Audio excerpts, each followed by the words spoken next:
parce que Moutoumou a mis preuve Azalité Vital Kamere. Il faut la chambre de conseil basoko siéger, il faut pas payer liberté provisoire parce que à la prison comportement exemplaire, il a coopéré avec la justice, toutes les informations sont à disposition à PC en justice, donc Azan a droit à cause de la liberté provisoire. Maman, tout ingénieur nyonso ko yebisayo kenda kwa 2 chambres 3 chambres kaka $12,000. Ce que ba beta ngo na kancha chiwana kaka bana ba toki ba beti brick kaka wana biloko nyonso to les a ba clou eza ma ezali ya biloko nyonso même ba ouvrier même génie militaire yango moko mais bon que ne ko défi ça ba ouvrier na Turquie bozimbongo wana bo pesi yango ba turc to ko zango koma na 20 ndenge parce que bo pikoli de na 2 mois caméra bendi ba dollar nyonso zaki na banque centrale. Bopesi yango libanais yango peut transférer yango sans licence. Mboketika lisiko sans réserve. Soraya c'est la fille à notre humble frère congolais Jean Bedel Chitou Kampiana au nom de Jibem Piana le musicien au bako benga na komba papa chéri la fille a kolakisa. Ni de loin ni de près il y a Silagana Kokende et pas conservateur à titre immobilier pour décliner l'identité.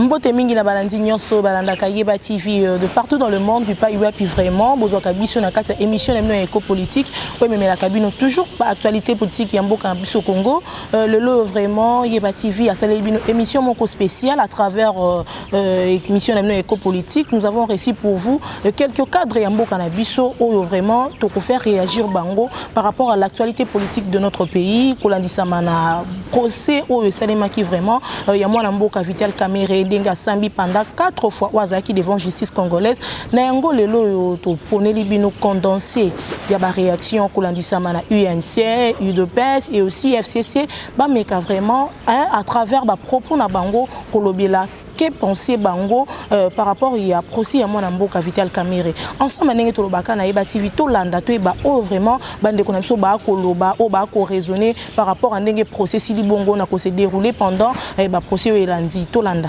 Je réponds à monsieur Alain Moubenga Kaimbe. C'est comme ça que Batebele va dire.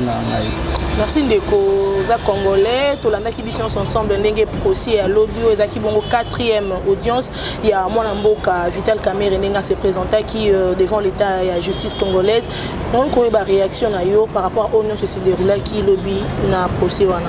Bon là liboso na ko pesa merci to ko tala ke mboka onde bat bande ko zango lobby na lelo eza différent.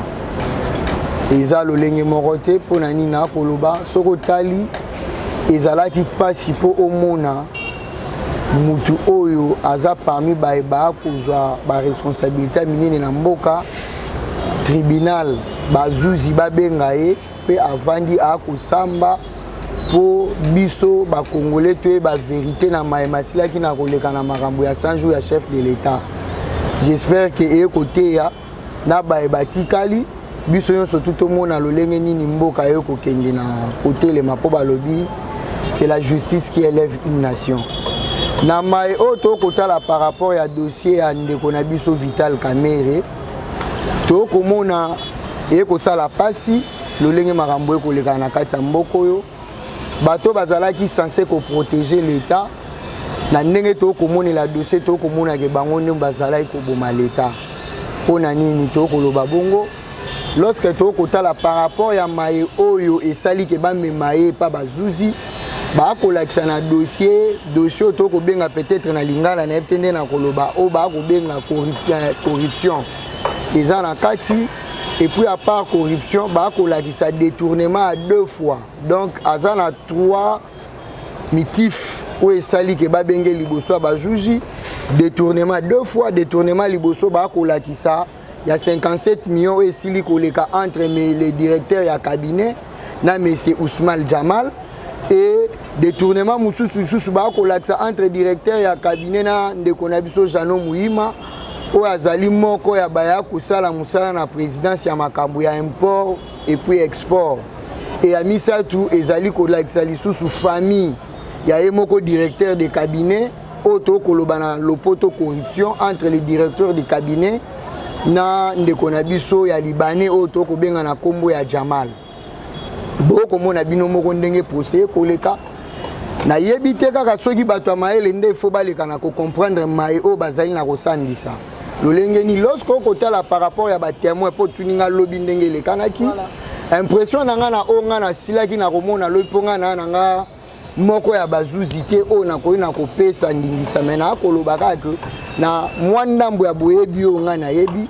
Lorsque na kotala na dossier oyo ba kobeta ya makambo ya détournement ya mbongo po ndeko na biso alinga kolakisa biso balakisa place nini ya zwaki mbongo ya leta tchaki na libenga na ye te dossier za bongo te ba kolinga ka kolakisa na bandeko na biso nini o tribunal nango posa pona kolakisa ya détournement soko tali mbongo o ebima na président 57 millions ti lelo contrat moko te sous basement juridique moko te et kolakisa noir et blanc mbongo oyo ndenge bimaki il fallait que ndeko sala eloko songolo eloko mpakala ezate okomona ndeko bitakwira wayaki avant mokolo ya lobby ancien ministre ya développement rural ye asilaki na kotalisa lolenge nini contrat oye asalaki na le même société ya Jamalo ba kotanga ezalaki ya 26 ou 28 millions si je ne me trompe pas de dollars américains on a comment revenir à 35 000 dollars et il y a ezalaki 900 maisons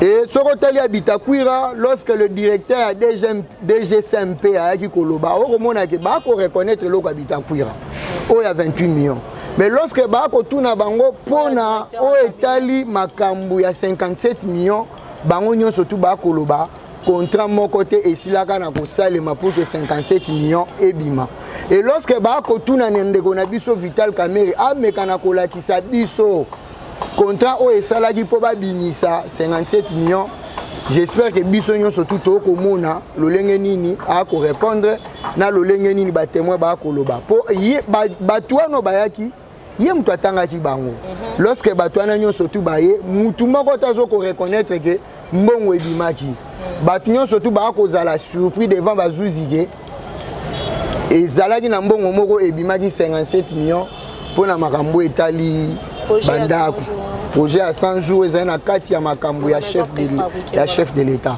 et puis lorsque okotala isusu nani DG a directeur wana DGCMP a démontré noir sur blanc que oyo surtout maye malekaki esalemaki selon ba norme te et loko mususu ekosala biso su mutema pasi okotala na batu nyonso yo directeur de cabinet asilaki na kotanga kon ba collaborateur o bazalaki kosala musala pona matali 100 jours bango nyonso tango bayi koya liboso bazuzi ba kolobake bango l'air bayaki bakutaki déjà mbongo esilaki kosala nini esilaki na kobima donc bomona déjà que place wana biso nyonso tout okomona mwa koko ezali wana tolongwe na makambo ya détournement voilà. Il y a liboso ya 57 millions bokomona déjà que ko poser problème lorsque tozo lisusu na dossier ya mibalo ba ko beta détournement ya Jano ndeko na biso Jano Muyuma bokomona que par rapport ya mbongo oyo ebimaki 57 millions ndenge baki ko expliquer biso pas mutu ya DGCMP pa kolobake marché soki salemi mutu supportaka ba dédouanement biloko nyonso tu eza mutu a gagner marché voilà. Mais bino boko mona ke mbongo mususu ebimaki lisusu na présidence o basengaki exonération kaka na même présidence pona biloko ane futa ma douanité mais babimisi lisusu mbongo pona biloko ane futa douane et lorsque boko tana ko samba ndeko na biso Jano na même mbongo wana wa kolobake ba pesi mission officiel ya l'État a komi koluka na kobeta lisuli solo yake na kati wana hôtel na ezalaki transport na restaurant et ko pesa déjà moi mbringa déjà donc boko mona ke moi fueza yango to ko senga na bazuzi to mekana ko mona moi clair bon pona ko mekana ko chiter na otali corruption bino moko bolandi ndeko na biso aza conservateur à titre immobilier. Le conservateur a magicien te pour ayeba comme ya mwano basilaki na kotanga na kati ya procès o aki ko répondre la fille de notre directeur de cabinet. Voilà. On a kotanga ce n'est même pas il faut corriger la fille ndeko na biso toyebi moyembi munene jibem pia na po atanga ki komba tata na elobi Jean Bedel Chituka et aloba qui peut bien Aza originaire de la province à Kasaï centrale. Il faut bien dire les choses que Batma comprendre. Donc voilà, ça il faut corriger les Congolais. Soraya, c'est la fille à notre humble frère congolais, Jean Bedel Chitou Kampiana, au nom de Jibem Piana, le musicien, au Combat Papa Chéri, la fille à Kolakisa. Ni de loin, ni de près, il y a Silagana Kokende et pas conservateur à titre immobilier pour décliner identité. Tozonga. Tout ça, moi, raisonnement mora mouké. Voilà. Lorsque bako tuna cousin ya tata na par alliance Kamere akolobake yé mutu apesa ki kombo ya Soraya et aki na mutu. Vous comprenez? Yé mutu apesa ki kombo. Les conservateurs a habité. Et lorsque bako ke na rotala pona rosala certificat d'enregistrement, il faudrait qu'il y ait l'identité complète de la personne. Voilà. Si ce n'est pas Tata Naye par alliance à travers sa maman, Saki Kombo, ça veut dire que c'est la maman Saki Kombo, il y a Mouana. Donc vous comprenez déjà que ça prouve que le marché à 57 millions pour gagner, il y a eu un deal entre la famille Vital et Jamal. Donc place où on a déjà tout comme on a que fait au bas qu'on reproche de qu'on a biso pour la corruption. Et ça déjà et fait un détournement et ça déjà parce que procédé au marché où il y a liboso 57 millions, il fallait respecter. Et ça respecté. Et puis deuxième au balandel il y a détournement il y a 1 million 800 et quelques mille dollars par rapport à dédouanement. Ce qu'on l'a dit déjà, bilo quoi n'est exonéré, mais l'argent est sorti de la présidence pour aller encore dédouaner des histoires. Vous trouvez déjà qu'il y a un flou dans le dossier. Il y a un dossier bameka koloba justice parce que lelo ndeto ko beta lisolo bo babi bo beleke justice ne mutetele ni sakamboka na etapo to komi est-ce que to ko sengela mona mboka Vital Kamerhe mo liberté provisoire te ameka mo ko zonga na ndako na ye akepe ko pema parce que déjà a accumulé 4 audiences où il andani vraiment et ko zala probable te non ndeko nanga na ko ebiselo ko moko ndenge to lelo dossier déjà na tribunal toza sous na posa ba liberté provisoire te asamba alonga au lieu moi je préférerais comme c'est un innocent jusque là parce que sa culpabilité n'est pas encore établie au lieu que asenga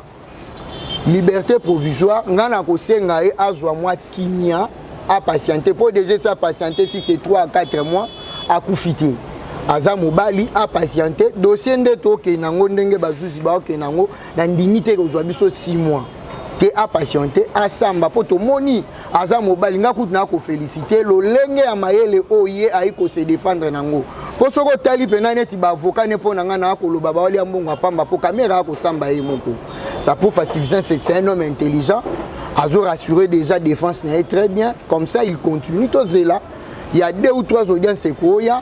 Comme ça, Bazouzi, sa biso véridique. Ce qui est innocent, il rentre chez lui à la maison, il va rester avec sa femme.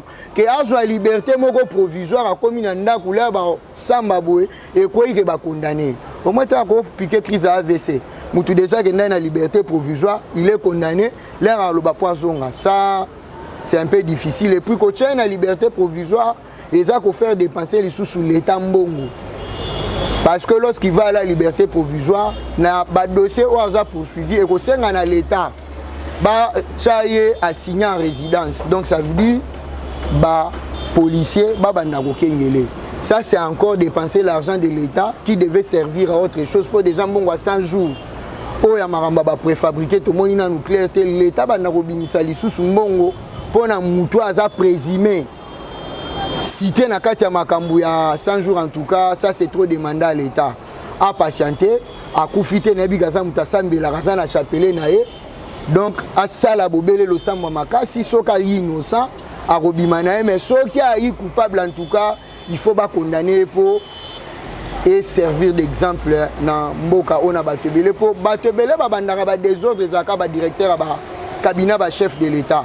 Je pourrais aussi me permettre de citer Bochab. Aussitôt comme directeur et cabinet chef de l'État, a détourné à peu près 38 millions de dollars dans Bisso et Snell et à Congo-Brazzaville, tout le monde a clarté.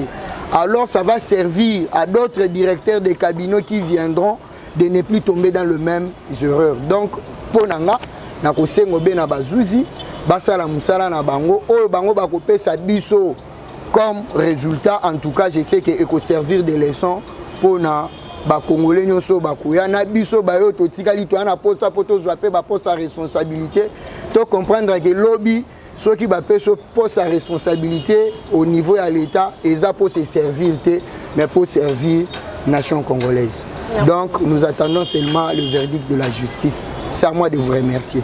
Ngai komona ngai Joël Mongu nazali vice-président ya jeunesse ya UNC ya Ville Kinshasa.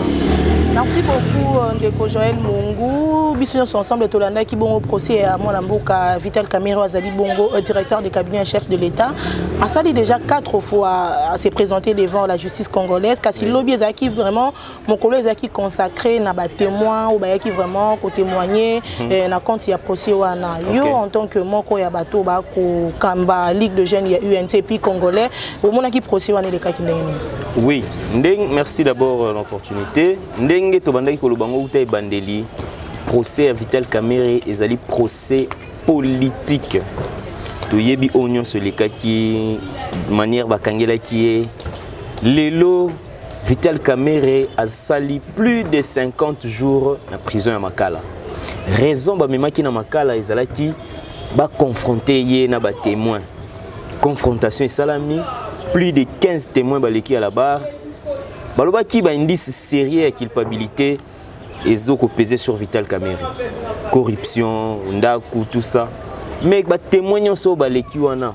Personne, je dis bien personne, a démontré Vital Kamerhe a ibaki a détourné qui boye, a détourné qui autant aux journalistes. Yeb sanga na ba témoignant sur toyo qui nanya pesi montant au Vital Kamerhe a détourné. Balobi 57 millions. Ceux qui va détourner 57 millions. Bon misalo ezo salama. Bon va conteneur e kangami na ba port e salami na mbongoni. Donc jusque là, après confrontation, aucun témoin n'a pu démontrer la manière avec laquelle Vital Kamerhe a détourné, puis a détourné combien. Élément liboso yango wana. De deux, Vital Kamerhe ba indice sérieux à culpabilité. Nanya pesi ba indice sérieux à culpabilité. Azate, bango nyoso bazaki na ba supputation ba kanisa ki après 40 jours, ba preuve o bazwa quitter na parquet à Matete ba kanisa ki ba rozwa yango devant ba témoin, mais aucun témoin n'a apporté une preuve quelconque, égalité. Donc Vital Kamerhe a contredire ba témoin nyonso pièce élément à l'appui mutumoko ba témoin mususu ba se dire ba ki na idée mususu ba tindaki bango ba manipuler ki bango metango ba yé ils ont tous été contredits. Donc aucun témoin n'a pu koloba que Vital Kamerhe a détourné par cette manière, peut a détourné autant mutumoko a pesi non montant détourné muta pesi ngazate. Donc par là tozolobake par là tozakolobaké pardon si ça par là tozakolobaké Vital Kamerhe a été victime d'une arrestation, d'une détention irrégulière et arbitraire. Donc normalement Vital Kamerhe a mutu poursuivre batwana nyonso au bazali na makambo wana parce que mutu moko a mis preuve azalité Vital Kamerhe il faut la chambre de conseil bazoko siéger, il faut pas payer une liberté provisoire parce que à la prison comportement exemplaire, il a coopéré avec la justice, toutes les informations sont à disposition à payer la justice. Donc azana droit à la liberté provisoire aya Kosambaka, un homme libre, en parlant de Mouyima Zali Moko, collaborateur, il y a Mwanamboka Vital Kamerhe, la présidence de la République, Hollanda qui est vraiment s'expliquer qui devant tout le monde et c'était en direct sur la chaîne nationale. Yo moko tango Hollanda, Maloba Mwanamboka Mouyima, au comment on a que moi un peu à moi détournement ils ont la carte mon kwande ko na biso Mouyima depuis le 11 azoko ndimaki bongo ngane munazwaki na saila ki ngwe musala il a ses preuves de paiement tout ezali siko ya Vital Kamerhe na katini Vital Kamerhe il a dit qu'il a réagi au nom de sa hiérarchie. La hiérarchie, ce monsieur Vital Kamerhe qui est le directeur de cabinet et chef de l'État. Wana peka kama na mboka Vital Kamerhe azanae quitte na makambo wana. Kopesa instruction kotinda mutu asala musala elingi kolobate ko tindi ya détourner to elingi kolobate ke yo mutu tindi au détourner non détournement loi est définir yango ke ba pesi mbongo sala musala songolo yo ke sala yango musala pakala c'est ça les détournements. Or dans les cas d'espèce ya Vital Kamerhe ça n'a pas été le cas. Donc Vital Kamerhe azo mérité liberté provisoire ayaka ko samba un homme libre ti ba juge ba roya ko katalikam. Donc biso tozali serein par rapport ya Onyos Tolandi Vital Kamerhe sera acquitté, personne n'a droit à bénéficier de la liberté provisoire. Donc c'est ça notre position pour le moment. Donc Taliba témoin belé. Batloko là ministre Henri Have aïe en tant que technicien, gouverneur de la banque de Gracias Baye en tant que technicien, pesi fait. Pesi principe que non ah musala sala magaboye et kendara boye nga responsabilité. Comprendre?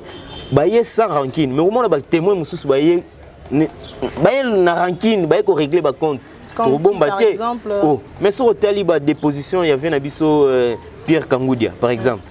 Pierre Kangoudia, après tant de temps, ça lui permet Vital Kamerhe to kanisa il revient comme homme d'État, mais vient à tirer le politicien, aïe ko régler ba compte, aïe ko régler ba rancune, il y a 15 millions de francs. Vous comprenez?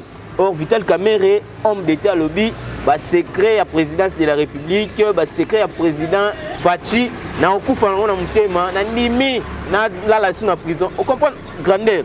Vital Kamerhe azali homme d'État, mais ba msusu ba ko c'est le spectacle et il y a ba rancune ya kala.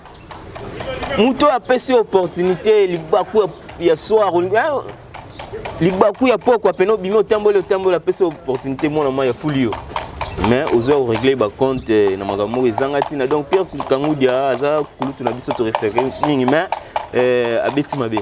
Parce que nous avons appris que Ndekonabino Azali bon chargé à mobilisation et UNC Papi Okata Azaki bon en état d'arrestation to ko ba cause il y a arrestation na Azaki nini pe pour le moment Azasiko wapi. Par rapport il y a une information comme Libiso moi na mboka Papi Okata Azali communicateur ya UNC. Information comme Libiso exact que na 5h du matin des hommes cagoulés ba mêlé nanda ku ba enlever. Tangu biso INC tokomo belela na ba réseaux sociaux nde bayoki soni bayeko memaye na parquet ya Matete. Et tant que na parquet ya Matete, il semblerait que moi na mboka Christian Tshisekedi nde a porté plainte. Bon, ata soki Papi Okata bomeli Christian Tshisekedi mutu. Ata soki Papi Okata fingi Christian Tshisekedi azali congolais, boyeba ki adresse ne poti ba ki enlever c'est que boyeba ki adresse ne. Qu'est-ce qui a manqué batindela convocation to invitation aya. Vous comprenez? État des droits au biso to belela ki yango wana te. État des droits au président Fachi to bundela ki to instaurer yango wana te. Comprendre même mutu abomi mutu azara pe na ba droit. Mais biso na UNC tozo mona yango ezaneti campagne moko balingi ba réduire INC na silence, ko intimider ba communicateur nyonso INC. Donc balingi ba faire taire biso. Or liberté d'expression, c'est un droit consacré dans la Constitution. Donc tozali ko belela quel que soit le mal que mon amboka Papi Okata sali, il a le droit à sa vie, à sa liberté. Le temps que justice est l'un de la procédure malais, précipitation on a pour nanine. Attention que Christian Tshisekedi n'a porté plainte. Azapeka congolais, Papi Okata pas congolais. Donc mutoki mazate justice a soit temps ya ko sambisa bango normalement et non ba règlement des comptes non. État de droit au bundela ki ngwana te donc biso na UNC totikali serein, totikali logique. État de droit ils a combat na biso. Et donc il ne faut pas état de droit changer couleur parce que ça Vital Kamerhe so que ça mutumsu changer couleur non. Vital Kamerhe azali congolais lokola ba onyo so baleka ki na bar lobby tout le monde a jugé le ba oh non il faut tout ça nous qui to libérer excellence ça responsable bon Vital Kamerhe responsabilité. Vous comprenez? C'est directeur du cabinet président de la République, père de famille, président d'un parti politique, c'est un grand responsable. Donc, non, tout ça, nous devons libérer excellence son gola kende. Donc, Vital Kamerhe est responsable. Il faut vendre en prison pendant 50 jours. Donc, Babilo Kouana, il faut ici là, sous le régime du président Fachi, Babilo Kouana est au Kangabatu, pour Alobaki, non, il faut ici là, liberté d'expression, c'est un droit garanti. Donc, nous sommes à UNC, tout ça serein, tout ça, il faut continuer comme combat. Vous allez souhaiter que cash, il faut et continuer de structurer en haut et comme solide et non caché tout en agaga, sur les communes, poster, non. Combat na biso yango naté donc tout ça serein, le que président Vital a cause la acquitté, a cause la blanchi.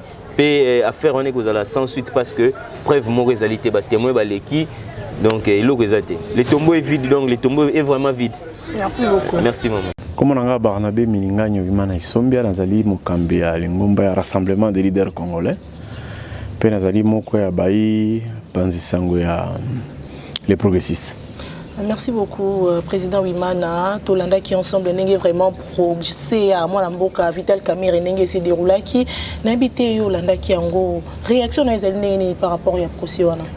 Makambo etali procès wana pour nangana comme mon ango lokola il faut pas katango kaka il est sur na TVT parce que zola que ça soni moko na niveau libanda bato wana baza mikonzi mais ba défaillance baza nango na niveau ba conception à projet et ça la malamute ce qui présent lobby que alinga bongisa et vandeli ya ba soda na ba policier mais bino ba collaborateur il faut ba définir l'objectif mais kuna ba objectif kuna ça smart ce n'est ni spécifique ni mesurable ni atteignable ni réalisable ni dans le temps de lo qu'on est précis soni makambo etali contrat na domaine infrastructure za na 4 chapitres minene beaucoup ya na moi quelque syllabicité contrat na infrastructure za na partie juridique aussi que vous comme ba responsabilité ba droit ba devoir à chaque partie contrat na infrastructure za na partie technique il faut boloba chaque centimètre carré chaque mètre carré ah tokotia dalle ndenge nini tokotia fer à béton ndenge nini tokotia ciment ndenge nini tokotia boye ndenge nini contrat infrastructure il faut boyeba ko sala ba bordereau de prix tokosomba biloko oyo wapi ciment tokosomba ngo wapi est-ce que tokosomba ngo na ba Congo tokosomba ngo na Turquie tokosomba ngo na ainsi de suite et puis les éléments transversaux bozo sala kaka banda côté est-ce que beaucoup tia ba terrain basket est-ce que beaucoup tia ba abribus est-ce que beaucoup l'on a banzete tout ça ça devrait être dans le contrat on ne peut pas présenter un contrat de 1500 maisons parce que toutes les maisons n'ont pas la même spécificité. On ne même nivellement, on ne peut pas fixer toutes les maisons 1500 au même prix. 19 000, 35 000. Est-ce que ça a le même prix? Les détails sont Mickey. Ils ont ça faille. Il y a mis balé projet on a pesé ça la Sony. Parce que nous avons des Américains. Batonga bandaku ya basoda américain bakende kozwa ba ouvrier na Syrie na Irak to na Chine to ba chinois balingi batonga bakende kozwa ba ouvrier américain soko tali par exemple quand Kabila ce qui teke da bino na ngena tonga 300 maisons na quand Kabila na matete basi ya basoda na bango moko bakotoka mai bakobeta brique. Para kobeta brique na kisasa bazolo balokota kazi lo bakanivuti. Ils ont une façon de lutter contre chômage na mboka na biso ceux qui mais eloko wana ba camera wana ba okanga maka parti wana bakobika te ndenge ni bakosaki mokonzi au lieu apesa ba les peuples d'abord misala kotoka ba mai kobeta brique a ezaka 800 francs. Mama tuna ingénieur nyonso ko yebisa yo kenda kwa 2 chambres 3 chambres kaka $12,000. Si vous avez des gens qui ont des briques, même les ouvriers, même les génies militaires. Mais bon, on a des défis. Les ouvriers en Turquie, les Zimbabwe, les PC en Turquie. Tout le monde a 20 parce que les dans 2 mois, caméra bendi, les dollars sont dans la banque centrale. Bopesi yango libanais yango pe transférer yango sans licence mboka etika lisiko sans réserve mbongo na biso ko telema ndenge nini to ko somba te libanda moyen zate to ko kende tati na ba 27 28 donc eloko wana côté on faut bakanga surtout que ba témoin so baleka ki wana basala ke pas président leki na ye na conseiller économique wana eloko basala ki lobby et là que ça pense que nos présidents il faut bien un cabinet on a mobimba bino besoin de travailler 57 maisons il y a Samibo ce qui Samibo ba ele bino Ousmane yo vérifier na Google il y a monini na Google parce que Ousmane est une société fictive ezate eza montage kaka kutu kuna ba associé ba na 7 mois bazali yo beti na Google nous avons vu et nous avons apprécié tala buzo bandengo. C'est monsieur à 59 ans quand même. Les conseillers économiques qui disent le directeur de cabinet n'est pas mon chef, projet Zala qui troubadour, Zala qui désorganisé, Zala qui. Bref, RTNC a katakaka parce que Sony, Yamboka n'a pas besoin des obis malibanda, on ne peut pas nous prendre au sérieux, ben investisseurs bakoyate. Après avoir passé 4 fois devant la justice congolaise, déjà 4 audiences, qui est-ce que mon Mboka Vital Kamerhe a espéré la liberté provisoire et a procès naé? Soda moko asala kana kudo militaire ayisinga procès na ba benango malembe pamba. Ba benango malembe pamba. J'espère que le 11 juin ba ko samba kaka pe ba ko kangama. Et ça sera difficile. Parce que le spectacle azo sala wana azo ebate esika bazo memaye. Azo ebate esika bazo memaye. Et loko liboso et ko kangisa Kamerhe, c'est d'avoir induit le président en erreur. Il a trompé le président en lui amenant un projet qui n'était pas bancable et qui n'était pas bien ficelé. C'est lui le coordonnateur. Communiquer na ewana de paralyser le pouvoir, c'est pas constitutionnel. Et là, tu ne peux pas dire au communiqué, les ministres, vous ne décaissez plus. Ça s'est fait où Mobutu faisait ça, il n'y avait pas de texte. Ça, c'était de la dictature. Constitution Nabiso, le président ne gère pas. Tchibala était là. Tchibala était là. Constitution Nabiso, le président ne répond pas au Parlement. Pour la Makambo Italie, je suis en Mboka. C'est le premier ministre qui ordonne le décaissement. N'engeni ni yo directeur de cabinet comme la ministre de la Finance. Le ministre de la Finance n'est pas décaissé. C'est une violation à la Constitution. Il doit répondre. Naébité, à moins que naébité n'engena kobika. Je suis désolé, mais un procès wana ba faute nde yango wana. Jamala okangama po mbongo wana ali akango akokangama. Muima wana aza farceur. Mbongo, basi ba pesi 57 millions nyonso pona kusala 1500 maisons, y compris clé à main. Yozo kende ko dédouaner nini lisusu.